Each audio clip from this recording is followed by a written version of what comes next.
In the heart of ancient Mesopotamia, nestled between the Tigris and Euphrates rivers, flourished the Sumerian civilization. This cradle of civilization gave birth to some of the most enduring myths and legends known to humanity.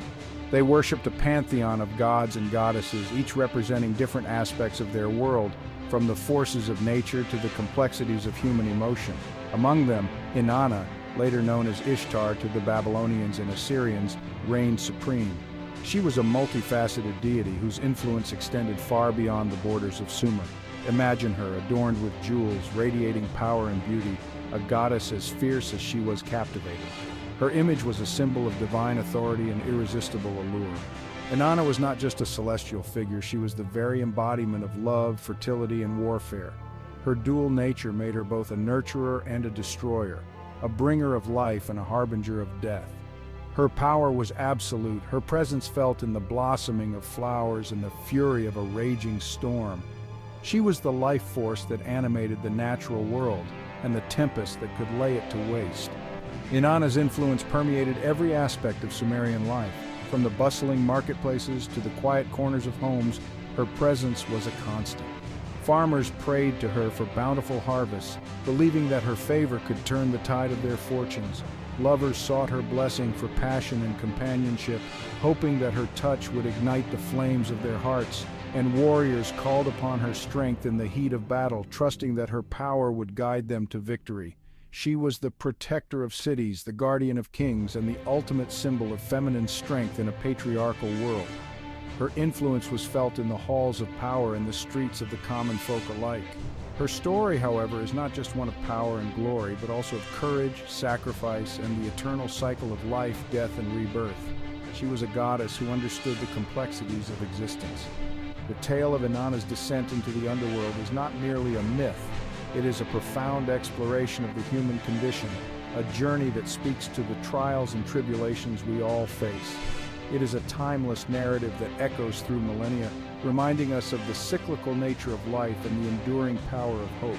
Her descent and eventual return symbolize the resilience of the human spirit. It is a story for all times, a testament to the enduring strength of the human spirit in the face of insurmountable odds. Inanna's legacy is a beacon of hope, a reminder that even in the darkest times there is always a path to the light. Inanna's heart yearned for more, a desire that burned deep within her soul. She desired to extend her dominion over the land of the dead, ruled by her sister Ereshkigal, the queen of the underworld. This ambition, however, was a dangerous one, fraught with unimaginable risks and perils. The underworld, known as Kur, was a realm shrouded in darkness and silence, a place where the living dared not tread, a place of eternal night and shadow. Undeterred by the risks, Inanna prepared for her perilous journey, her mind set on the goal ahead. She adorned herself in her finest garments and jewels, each piece imbued with a specific power, for she knew the challenges that awaited her were not just physical, but also spiritual. With 7 powerful decrees in hand, she approached the gates of the underworld, ready to confront her sister and claim dominion over the realm of the dead, a task that required both courage and cunning. The journey to the underworld was fraught with peril, each step more treacherous than the last. Each step took Inanna further away from the warmth of the sun and deeper into the cold embrace of the netherworld, a place where hope seemed to fade. Yet Inanna pressed on, her resolve unwavering, her eyes fixed on the ultimate prize, control over the cycle of life and death, a power that could change the fate of all beings. Little did she know, the trials she was about to face would test her strength and resilience like never before, pushing her to the very limits of her endurance and willpower. The entrance to Kur was guarded by 7 formidable gates, each more daunting than the last. At each gate, Inanna was met by Nedi, the gatekeeper, who demanded a piece of her power as a price for passage. This was no ordinary toll, it was a test of her resolve and determination. With each gate she passed, Inanna was stripped of her worldly possessions and divine attributes, each item representing a part of her identity and strength. First, her crown, the symbol of her queenly authority, was taken.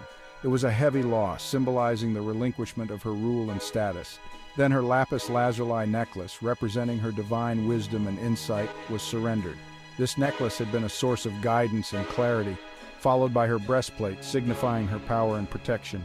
Without it, she felt vulnerable, exposed to the unknown dangers ahead.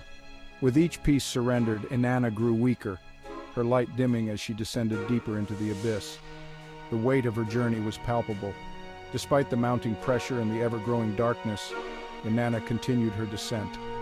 Her determination was unwavering, even as the path grew more treacherous.